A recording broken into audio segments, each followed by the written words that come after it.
I think nowadays music is probably one of the easiest means to lose your moral sense. Music is audio pornography today. That's what it is. It's explicit, it's shameless, it's vulgar, it takes your sense of humanity away from you, it makes you look at women as objects, worse than animals. Just as these people are talking about women like they're talking about, an animal, really. It objectifies women, and especially I've noticed a lot of the brothers that I know of Muslims that are really into the hip-hop scene, and they're kind of doing the hifz of the song, right? They're memorizing the song, and they're really good at reciting it with perfect tajweed too, right?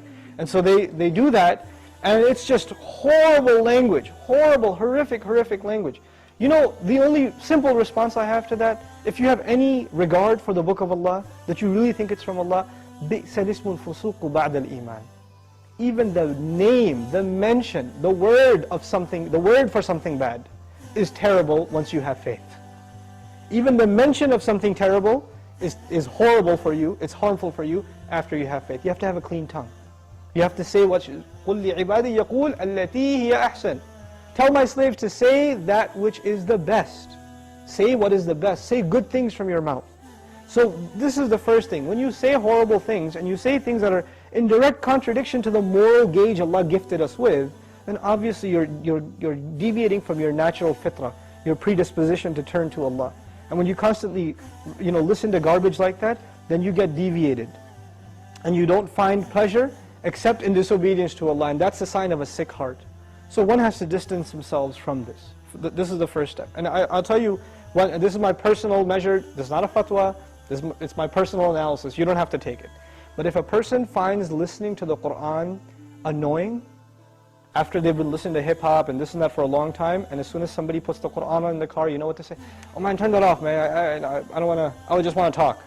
And they immediately, they get a little annoyed when they hear the Qur'an. That actually means the shayateen have taken over. And they're constantly making waswas out of this person.